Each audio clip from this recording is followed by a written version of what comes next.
contemplations before chanting.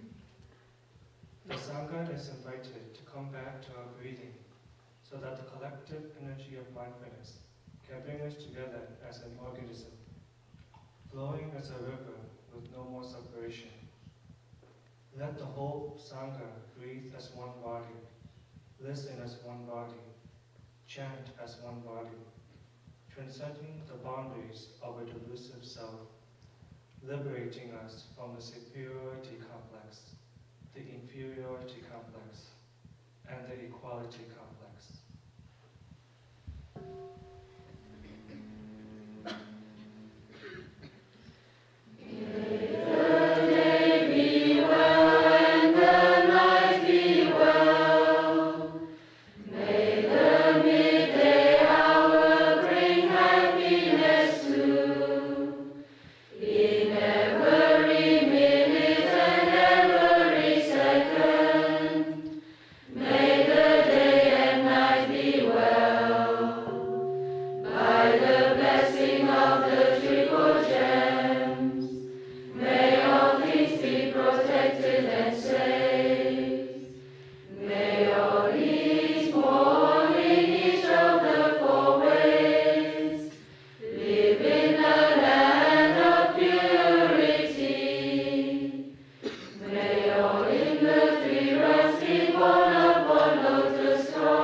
Good morning, dear Sangha.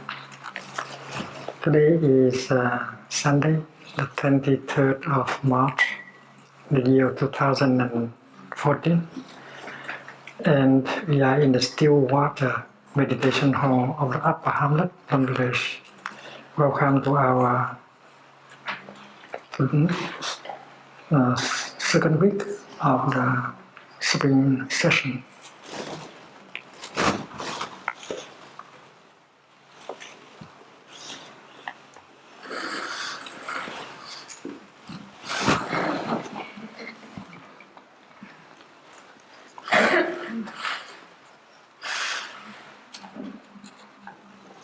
Let us take a look at these beautiful flowers. It's springtime and many flowers are blooming, and I hope that your heart will bloom like a flower. Also, don't be afraid to love. Open your heart.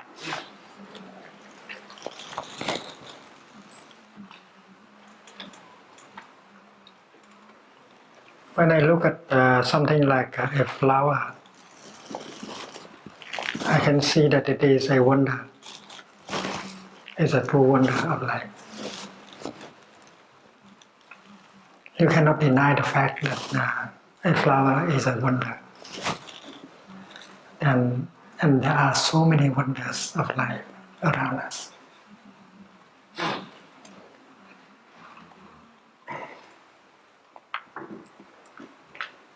When we do walking meditation, we encounter so many wonders of life on our path.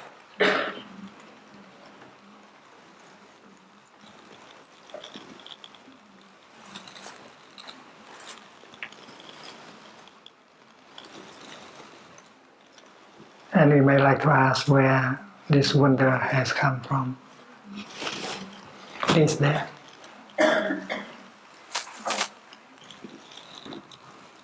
We might not be able to answer the question where it has come from, but you can be sure that it is there, the wonder.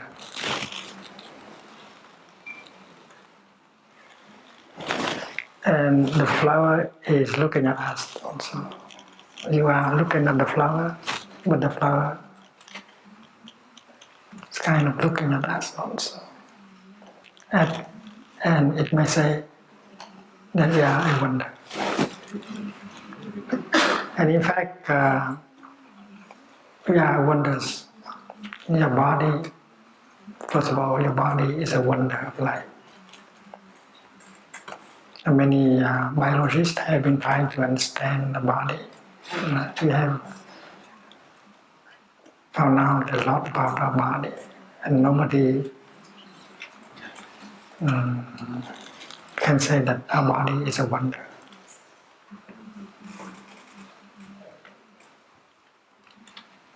So the meeting, the encounter between wonders, we believe and we recognize the flower as a wonder, and the flower recognizes us also as a wonder.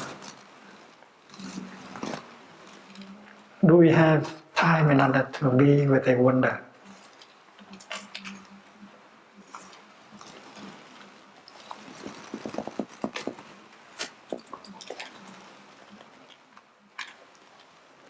In the Christian tradition, we believe that all these wonders have been created by God.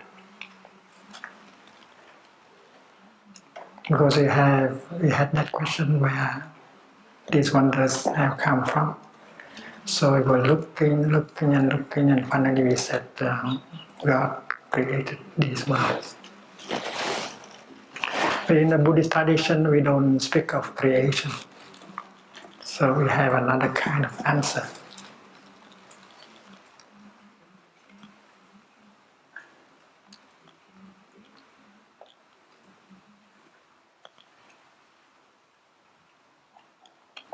When Buddhists meditate,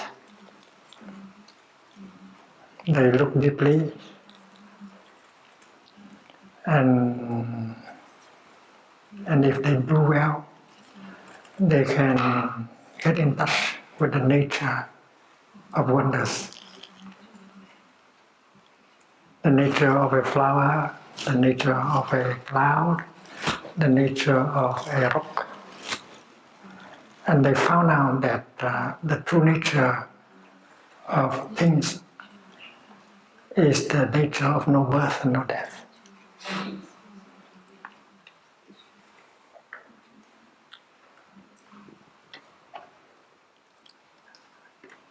We think first, in the beginning, we may think of a cloud as something that will die. So we talk about the birth of a cloud and the death of a cloud.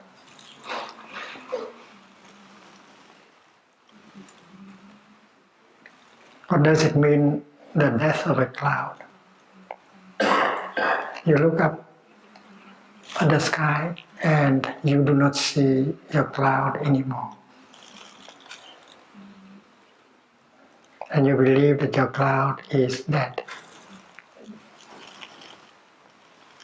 But looking very deeply, meditating, you find out that it's impossible for a cloud to die. To die means from the realm of being, you pass into the realm of non-being. From something, you become nothing. From someone, you become no one. That is our definition of death. But in the case of the cloud, a cloud cannot become nothing. It is possible for a cloud to become snow or ice or rain. But it is not possible for a cloud to become nothing.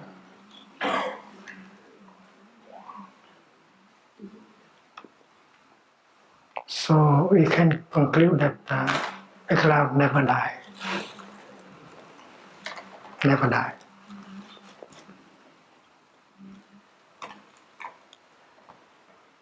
So the true nature of the cloud is the nature of no death.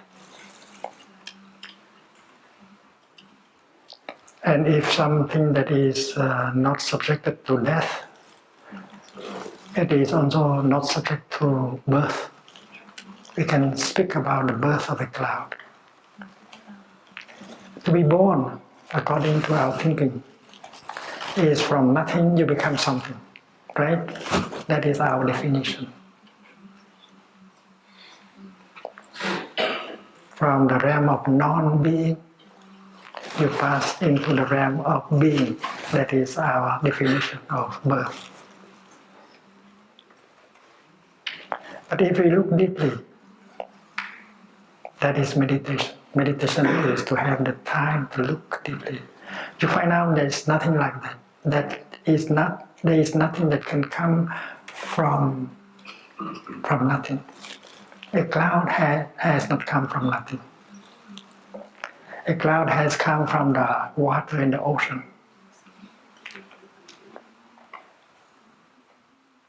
From the water vapor, from the heat of the sun. When we breathe out, we produce cloud. We produce vapor. We don't see it, but in this meditation hall, there's a lot of cloud, invisible. So the water vapor come up from the ocean, from the lakes, from the rivers, from our breathing. And when the vapor encounter something cold, and then it becomes visible, and we see the cloud.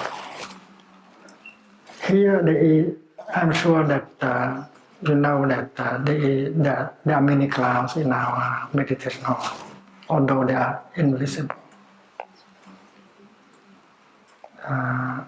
And when the water vapor encounters a cold surface, as a cold atmosphere, it becomes visible as a cloud. So to meditate is to look deeply into the nature of birth and death, and find out that birth and death are just ideas, notions. And we know that a cloud has not come from the realm of non-being. A cloud is a continuation of the ocean, of the air that we breathe out.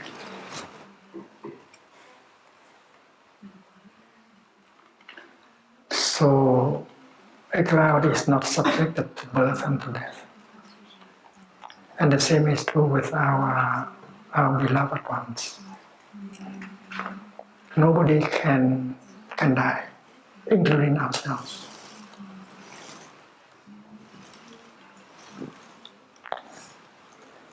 Most of us are afraid of dying because we believe that to die means from someone you become no one. And we identify ourselves with this body, these feelings. Suppose a cloud identifies itself with that appearance of a cloud. And when the moment comes for the cloud to become rain, it will be scared. I'm going to die. But there is no death possible. A cloud can simply become rain or snow. No death, only transformation.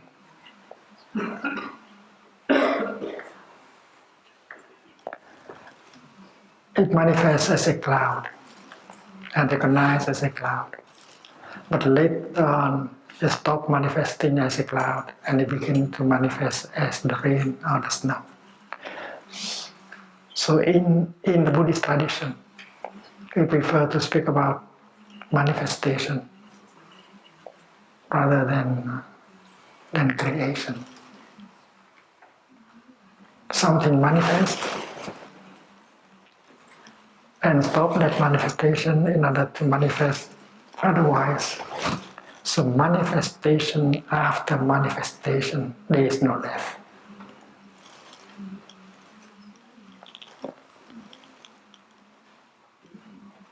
And that is the nature of this cloud, of this flower. Although it looks fragile, impermanent, but it's not going to die.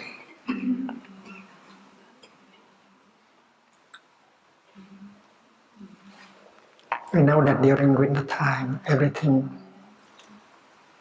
was hidden. The dragonflies, the butterflies, the flowers. We did not see them. And we could not say that they did not exist. No. They have not manifested. It's wrong to say that they belong to the realm of non-being. No. Because when March, April come, they begin to manifest. So that is rather a manifestation than a creation.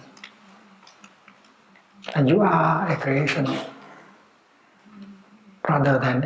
you are a manifestation rather than a creation. You manifest in this wonderful appearance. And after that you manifest in another appearance, equally wonderful. You don't die. It's impossible to die.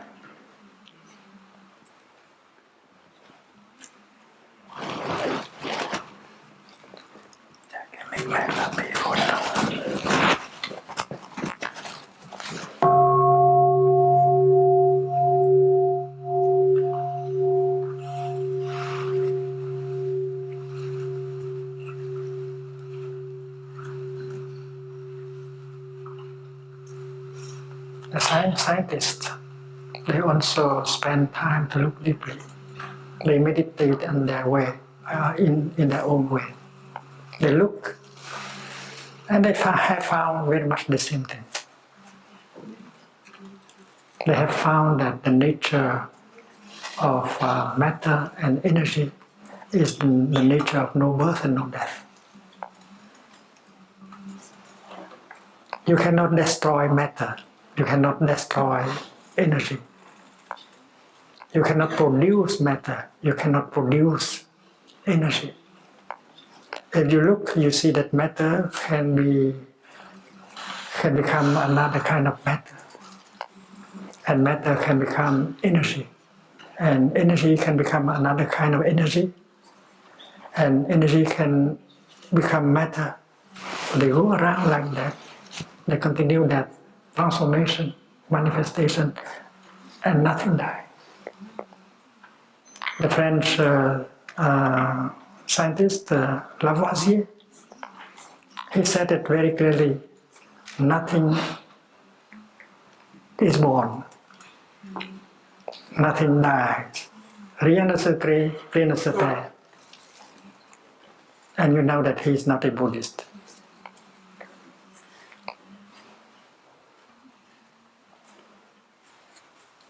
So the first law of thermodynamics is that the law of the conservation of energy and matter tells us that nothing is born and nothing can die.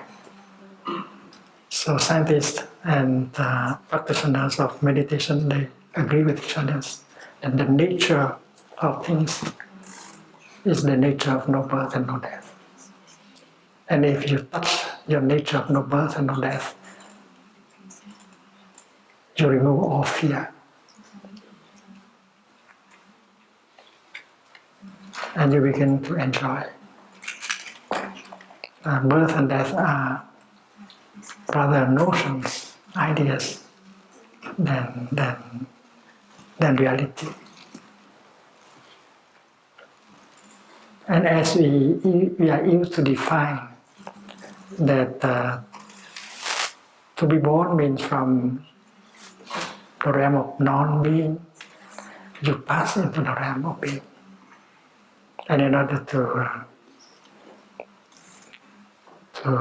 prove it, we make a birth certificate. Such and such person is born on such and such date.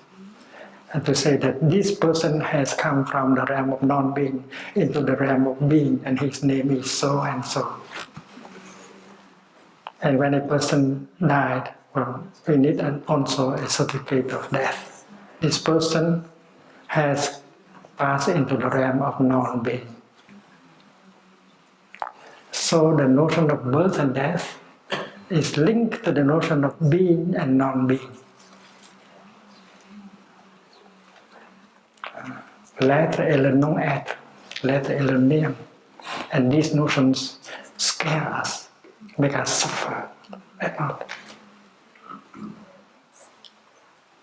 But if you have the time to look deeply at the flower or at yourself, you'll be able to touch the nature of no birth and no death in you. And you transcend not only the notion of birth and death, but you transcend also the notion of being and non-being.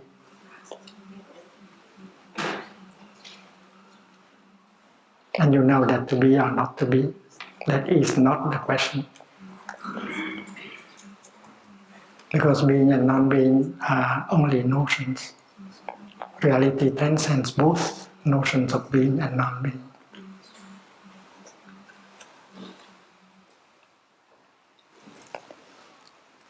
In springtime, we like to go out and take a walk. We want to get away from our computer, from our work, and enjoy the beautiful manifestations of spring. Walking meditation is a kind of walk. We want to get in touch with the wonders of life. We are a wonder of life, and we want to get in touch with other wonders of life. We want to spend time contemplating, enjoying the wonders of life. If you are so busy, if you are so caught up with your business, your worries, you don't have the time to live and to get in touch with the wonders of life. Yesterday I wrote a new calligraphy in French. I wrote Une journée sans ordinateur, quel bonheur.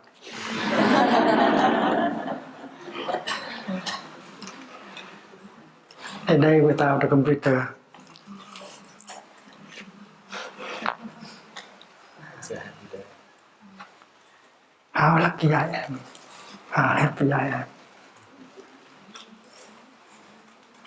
When you spend 2 hours with your computer, you forget entirely that you have a body, that you are a wonder.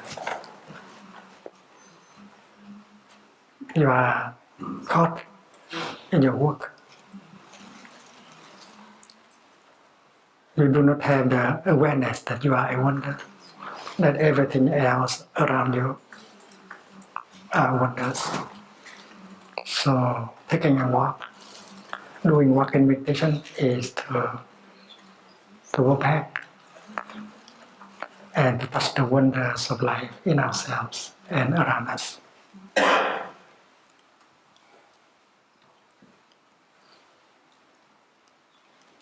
In order to encounter the wonders of life, you have to go home to yourself. And your first home is your body. Very often your body is there, but your mind is not there. Your mind is caught in your worries, your anxiety, your fear, your anger, your projects. Your mind is running to the future, or your mind is caught in the past. So the practice of mindful walking, mindful breathing, is to bring your mind home to your body. Your body is the first home. As you breathe in, you focus your attention on your in-breath. And in no time at all, you go home to your body. You don't do anything much. You just focus your attention on your in-breath. Breathing in, I know I am breathing in. Breathing in, I enjoy breathing in. And your mind focuses entirely on your breath, your in-breath. It takes 2 or 3 seconds to breathe in, and during that time you go home to your body. Going home, you need only 1, 2, 3 seconds.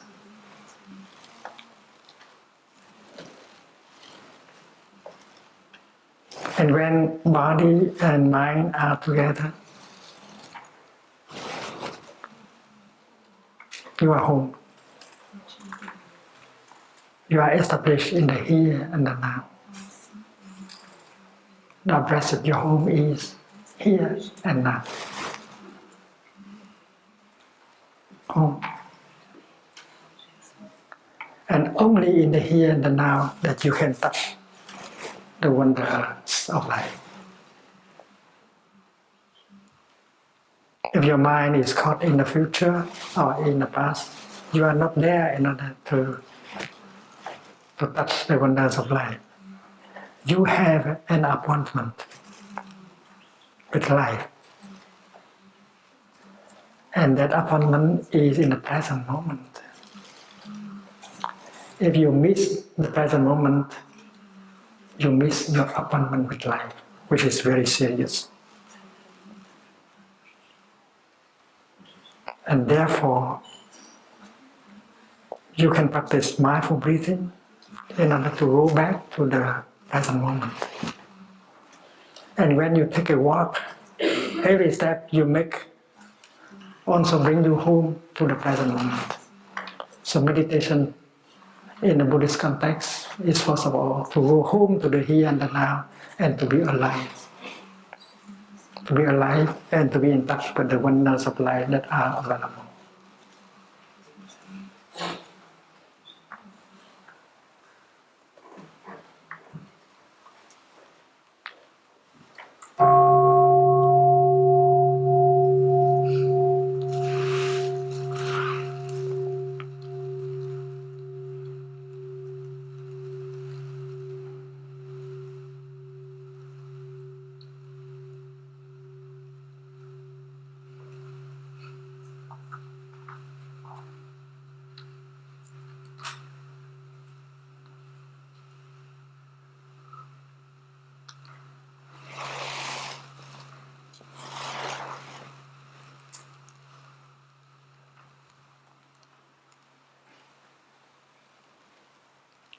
If you have a Christian background, you can say that this flower belongs to the kingdom of God.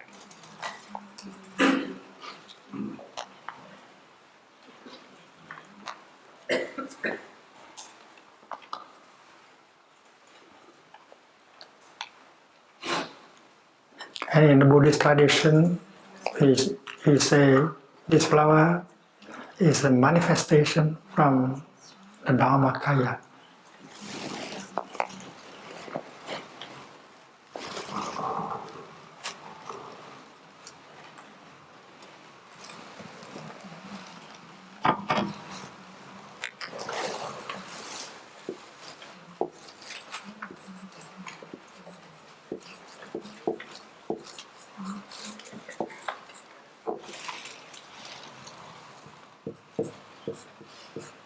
Pháp thân.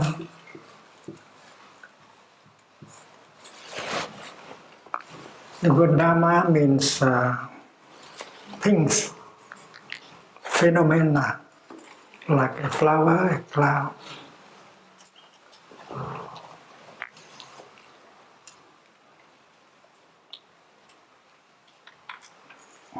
And the Dharma written in capital letters, it means the teaching of the Buddha. So Dharma with a D, ordinary D like this, means a phenomenon, like a marker, like a house, like a tree, all Dharmas. And when Dharma written with capital D, it means the teaching of the Buddha.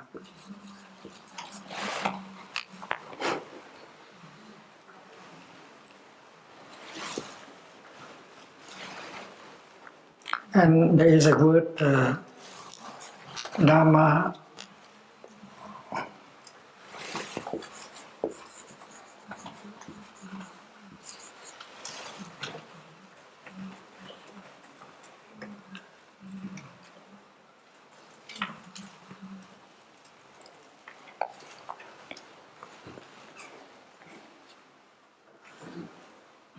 Badatu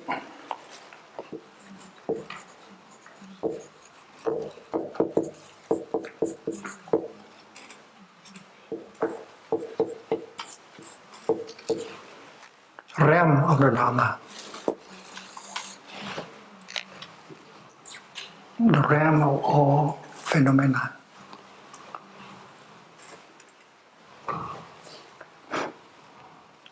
All the Dharma, the cosmos, Dharma Dhatu is the cosmos.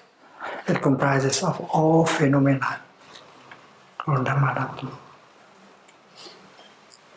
And sometimes it is considered to be a body. Dhammakaya means the body of the Dharma. It's interesting to compare the notion of Dhammakaya with the notion of the kingdom of God. Because many of us are here from a Christian background.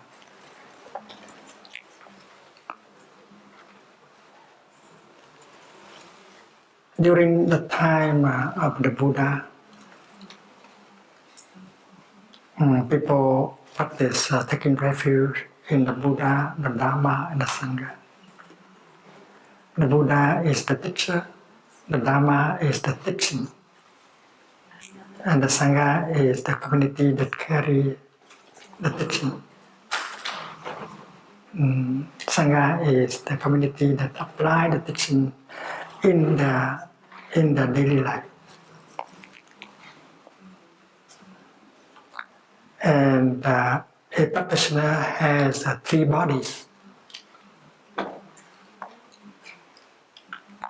He has his physical body,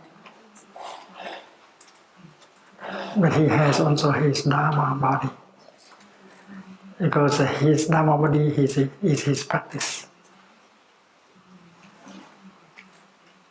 When you learn the practice of breathing, walking, sitting, meditating, you begin to have a Dharma body.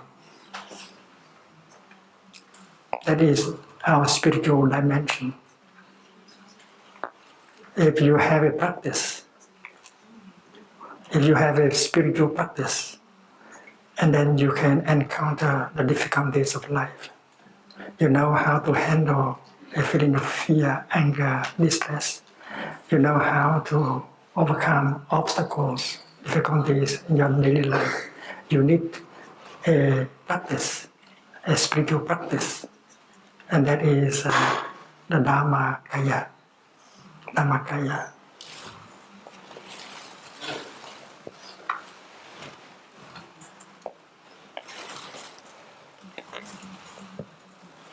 And every one of us has our physical body, but every one of us has a Dharma body because we have a spiritual practice.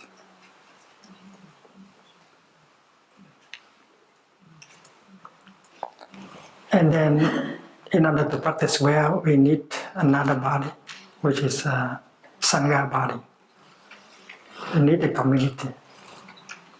We need friends on the path to support each other. So you take refuge in the Dhamma, you take refuge also in a Sangha body. Here in Plum Village, monks, nuns, lay practitioners, they take refuge in each other. They take refuge in the Sangha. And they keep their practice alive. They deepen the practice every day, thanks to the collective practice, to the collective energy of the practice. If you don't have a Sangha body, you will abandon your practice after 3 months also when you go home. So you are encouraged that if you have a Dharma body, if you have a spiritual practice, and if you want to nourish, to preserve that Dharma body, and then when you go home to your city, you have to build a Sangha. to find friends in order to set up a community of practice. And you meet every week to do walking meditation, sitting meditation, and by doing so you nourish, you maintain your practice, and you nourish your Dharma body. So you need a Sangha body to nourish your Dharma body, your practice. And that is the meaning of the word Dharma body in the time of the Buddha. One day, a monk was dying. His name is Vakali. And the Buddha went to see him. And the Buddha asked him, dear friend Vakali,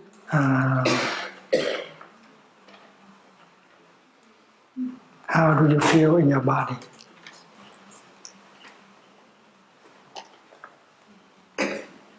And Vakali said, well, there is a lot of pain in my body. And the Buddha reminded him to practice mindful breathing and focus his attention on the three jewels, the Buddha, the Dharma, and the Sangha. And finally the Buddha said, dear friend, do you still regret anything? And he said, dear teacher, I don't regret anything except one. That is, I'm too weak these days, and I regret that I cannot go to the Vridakuta mountain in order to see you.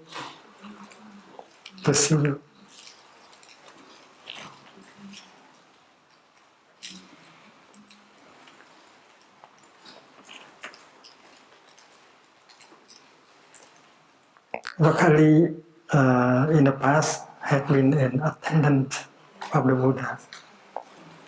And because he was a little bit too attached to the Buddha, that is why he wasn't allowed by other brothers to be an attendant to the Buddha. Some attachment. And then Buddha said, dear friend Vakali, this is only my physical body.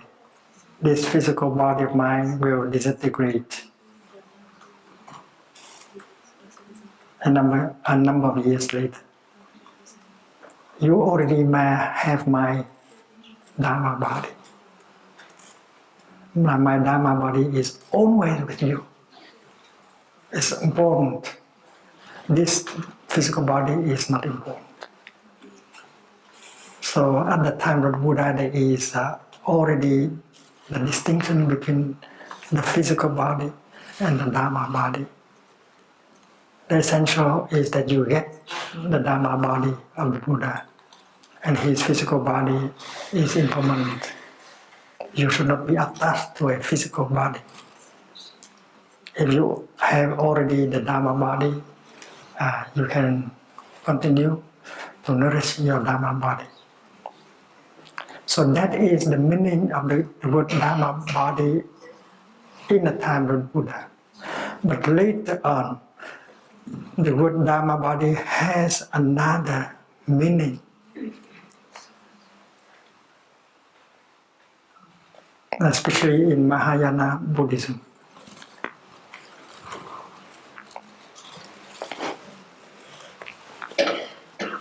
Dharma body means the body of the Dharma.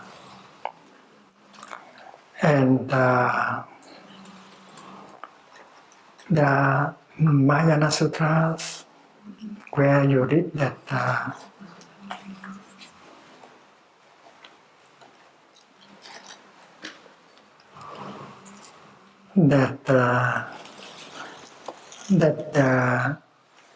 the Buddha never died. The Buddha continues always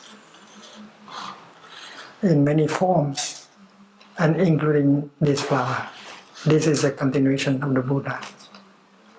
And if you know how to contemplate the flower, if you know how to listen, and this flower is teaching you mindfulness, concentration, insight, a noble eightfold path, the Four Noble Truths, is teaching.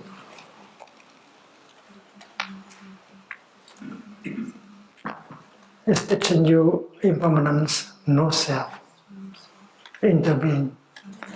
You need a kind of ear that can hear the teaching of the Buddha through his new manifestation as a flower. So in Mahayana Buddhism, the Buddha continues to be there. The Buddha has never died, and he is teaching always the Dharma. A tree standing in the front yard is teaching the Dharma. A river, a cloud, everything is teaching you the Dharma. And the Dhammakaya is equivalent to the kingdom of God. It is available in the here and the now. The Buddha is available. And this flower is one form of manifestation of the Buddha. And if you listen to it, if you contemplate it, and you can touch the nature of no birth and no death in it. It's teaching you the Noble Eightfold Path. It's teaching you impermanence, no self. A pebble, a butterfly, a river also is also giving Dhamma talk. And the problem is whether you are capable of listening to the Dhamma talk given by the tree, the creek, the cloud, the river. They are all talking about impermanence, no self, interbeing, no birth, no death. And that is the teaching of Mahayana Buddhism. So you can say that this flower is the manifestation of the Dhammakaya, the Dhamma body. And your body also is teaching you impermanence, no self, interbeing, no birth and no death. If you listen to your body, you listen to the Dhamma also. You don't have a complex. Your body is a wonder of life. Observing your body, you can find out impermanence, no self, interbeing, no birth and no death. So if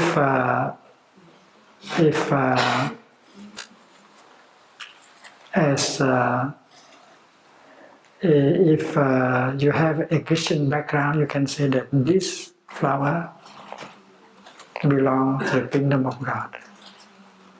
If you are a Buddhist practitioner, you say this flower is manifestation of the Buddha, of the Dhammakaya. So the Dhammakaya is equivalent to the kingdom of God. And according to our practice, the kingdom of God is available in the here and the now. The kingdom of God is on earth, in the here and the now. And when you practice walking meditation, you touch the kingdom of God with every step, every breath. You don't have to die in order to go into the kingdom of God. It may be too late. You don't have to go anywhere to go up in order to touch the kingdom of God. The kingdom of God is on earth. And you can touch the kingdom of God through a flower, a pebble, a creek. You can touch the kingdom of God through your body, because your body also belongs to the kingdom of God. That is the insight we need when we practice walking meditation. You are walking in the kingdom of God. And if you do well, every step can bring joy happiness and freedom. Every breath can bring joy, happiness, and freedom. And you get the healing, the transformation, the nourishment with every step and with every breath. Walking meditation is not a hard labor. This is enjoyment. And according to this practice, the kingdom is now or never.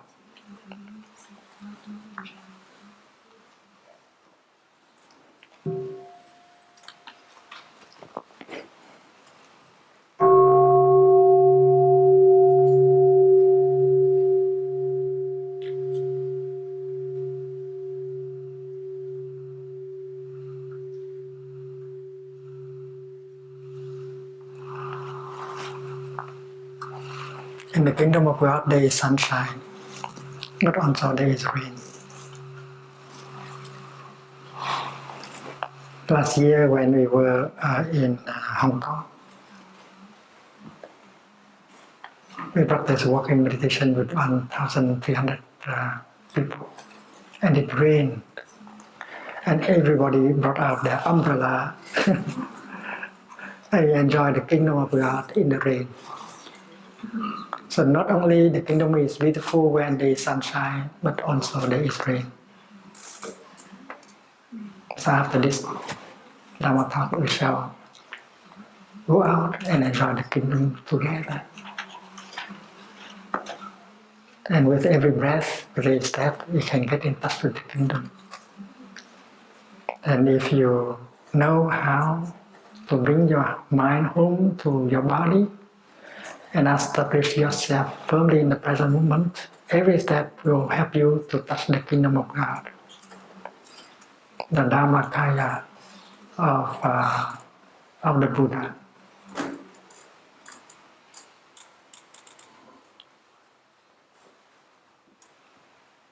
And it is clear that the kingdom of God, the Dharmakaya, is available in the here and now.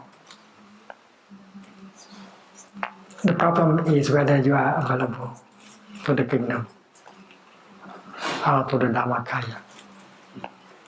If you are overloaded with anger, fear, worries, you are not available. You have to be free in order for the kingdom to be touched. And freedom is a practice. Freedom is possible.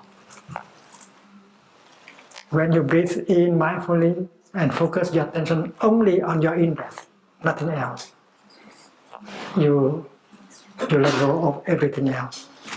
You let go of your project, your anger, your fear. You just enjoy your in-breath. You are free. And that freedom can last 3 seconds, 4 seconds during your in-breath.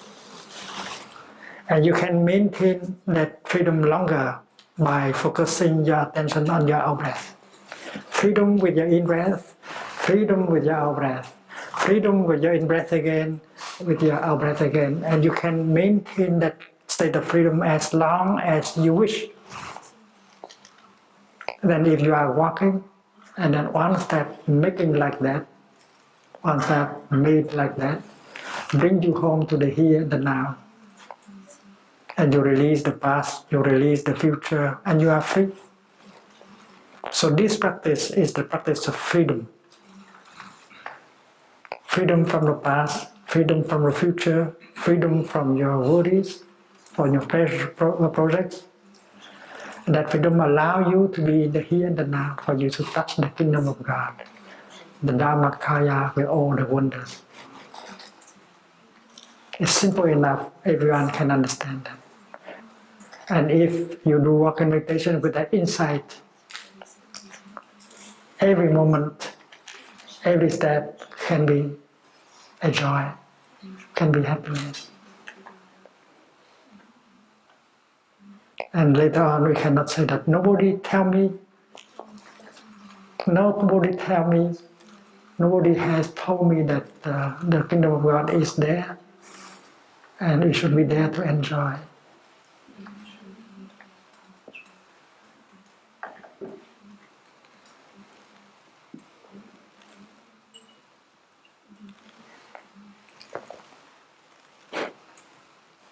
So freedom is possible with mindfulness. mindfulness of breathing, mindfulness of walking, every breath, every step help you to concentrate on to go back to the here and the now. And if you can maintain that mindfulness and concentration on your in breath, out breath and step, you release everything else and you become a free person. Happiness, true happiness cannot be without freedom. And freedom is a practice. Freedom is a habit. You walk like a free person. You sit like a free person. You eat like a free person. You are not pulled away by the past, by the future, by your worries, by your projects. And you can measure your freedom. As you live your daily life. How free I have, how free am I? How much freedom do I get? And you have to make a decision to get back your freedom and not continue to be a victim of the environment, always pulling you away from the here and the now.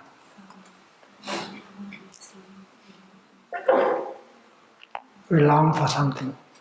We check our email several times a day. We hope that something good will happen. But every wonder is happening right here in the here and the now. And you are looking for something else in the future.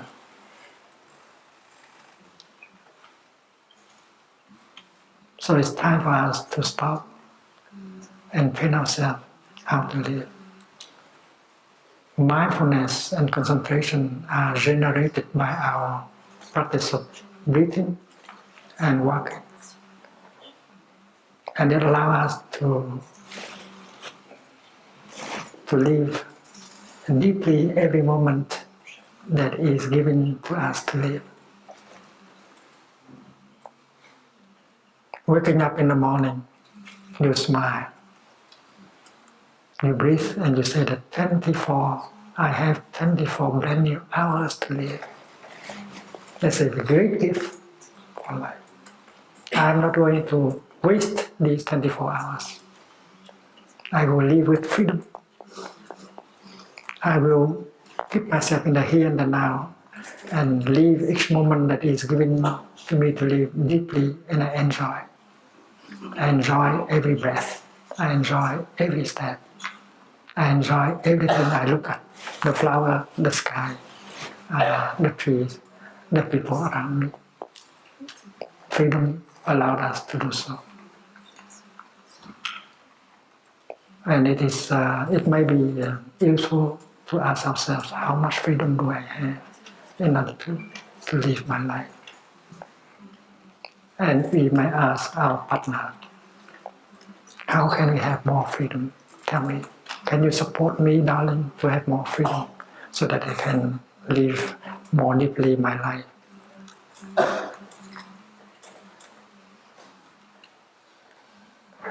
Up to now, we don't know what we have done with our life. We have been wasting our life. And the teaching of Buddha help us to see that we have to stop living in that way in order to begin to live differently. The kingdom of God is there. Enjoy. The Dharmakaya is there with all the wonders. Why do we have to run and to look for happiness elsewhere? That is enlightenment. Enlightenment is possible in the here and now. When I do mindful exercise with you this morning, it's not because I want to have to. I want to be in good shape. I do like that in order to remember that I have a body. I have a body still functioning. The fact that you are aware that the body is there you are still able to breathe in and to raise your arm like this. It's a joy already. So it is not a means to arrive at some end. It's pure enjoyment. So when you walk, every step should be a celebration of life. Your steps are not means for you to arrive somewhere. So walking from your dorm to the dining hall, you enjoy every step. Your destination is not the dining hall. Your destination is the here and the now, and you enjoy every step. With every step you touch the kingdom of God, the Dharmakaya, the wonders of life. That is our practice. Not the dining hall, but every step is your destination.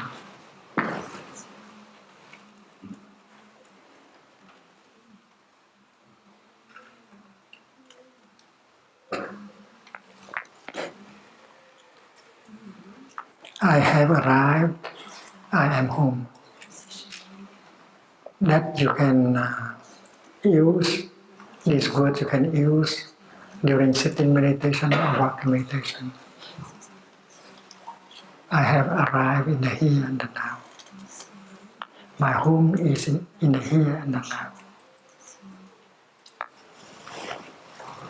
So breathing in, during walking meditation, you breathe in and you make 2 steps or 3 steps and you say, I have arrived, I have arrived.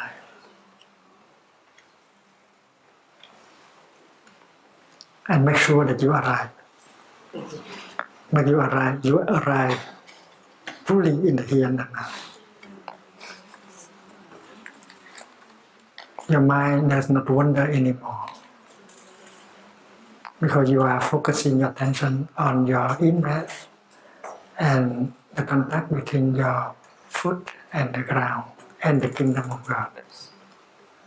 And touching the kingdom of God. It is available in the here and the now.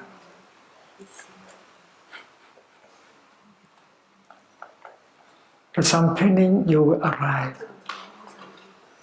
fully in the kingdom of God with every step. That is a challenge, but anyone can succeed. When you are mindful enough, when you are concentrated enough on your in-breath and on your step, you arrive 80%, 90%, and 100%. You don't need to practice 10 years in order to arrive at that.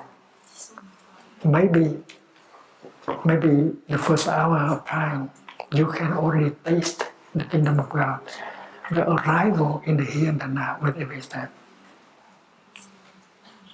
Remember, the kingdom of God is now or never.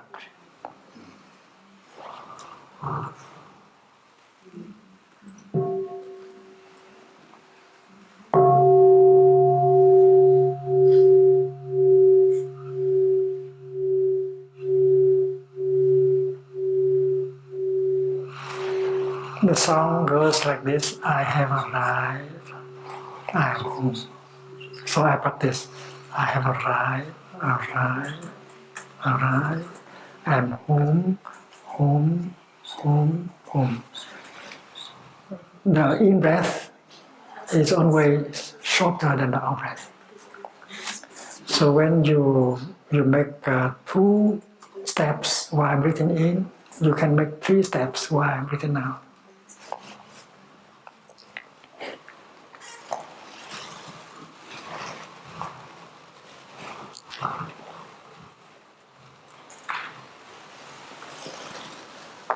I have arrived, I have arrived. I'm home, I'm home, I'm home. Rhythm. But later on, you might find that 2, 3 is not satisfying enough, and you change it to 3, 4. I have arrived, arrive, I'm home, home, home, home. And you enjoy every step. And if you feel joy, happiness, if you touch the kingdom of God, you are doing it right. You don't need someone who tell you whether your practice is correct or not correct. If you feel free, if you feel joyful and happy, you are doing it right. And every step become can bring healing. Every step can bring nourishment, and all of us need healing and nourishment. And nourishment is every step. Healing is every step.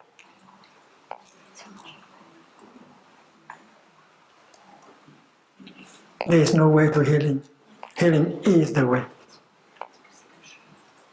So you get the healing with every breath and every step. You are free. You are free from the past, from the future, from your worries.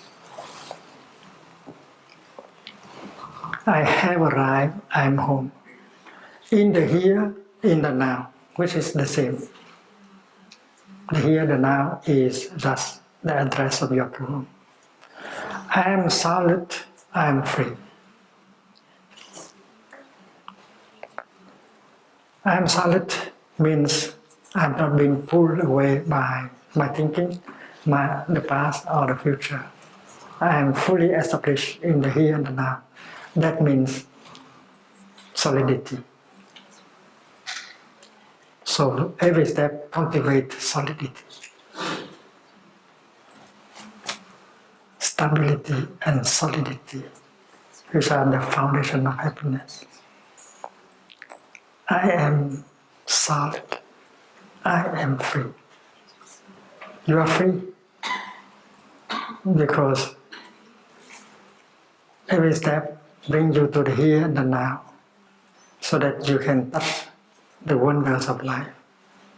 And the past cannot pull you back, the future cannot pull you away, so you are free. This is not auto-suggestion. This is not wishful thinking. This is a realization, because every step cultivates solidity and freedom. And solidity and freedom are the two basic conditions for happiness. I am solid. Solid. I am free. Free. In the ultimate ideal. The ultimate is the kingdom of God. The Dhammakaya, the realm of no birth and no death. I belong to the kingdom of God. I belong to Dhammakaya. My nature is nature of no birth and no death. And only with that insight that happiness can be perfect. And when we work together as a group, we create a collective energy of mindfulness, of concentration, of peace, of joy. And you can feel that collective energy. You allow that collective energy of mindfulness, of peace, of joy penetrate into your body. And that makes transformation and healing in your body much easier. Allow you yourself to be transported by the Sangha. It's like a drop of water. Allow herself to be embraced and transported by the whole river. The drop of water don't want to stay alone. She allowed herself to be embraced by the whole river and transported by the whole river. If during your sitting and walking, you allow yourself to be penetrated by the collective energy of the Sangha, allow the collective energy of mindfulness, concentration and peace to embrace you, you get the transformation and healing much more easily than if you stay as a drop of water allow yourself to be penetrated, to be embraced, to be carried, transported by the Sangha, which is a river. And that is why we need to take refuge in the Sangha. The Sangha provides something wonderful, that is the collective energy of mindfulness concentration. You have noticed that when the bell master invites the bell to sound, every one of us in the Sangha stop the thinking. Because the first sound of the bell, the half sound, is a warning that there is a full sound that's going to be heard. So after the half sound, and you have to prepare yourself. Stop talking, stop thinking, and ready to receive the full sound. And when the full sound is there, every one of us is breathing in. Listen, I listen to this sound. And when you breathe out, you say, this wonderful sound brings me back to my true home. My true home is the kingdom of God. It's the here and the now. It's the Dharma Kaya. And you notice that when the whole Sangha breathes like that, the energy of mindfulness is collective. The concentration is collective. And even a child can feel the peace, the concentration, the compassion generated by the collective energy. And the best thing a Sangha can provide is that collective energy of mindfulness. So let us sit with the Sangha, walk with the Sangha whenever it's possible. We can sit on our own and we can walk on our own. But if there is a chance to sit with the Sangha and to walk with the Sangha, to eat with the Sangha, to work with the Sangha, and then we should be able to join, because by doing so we profit from the collective energy.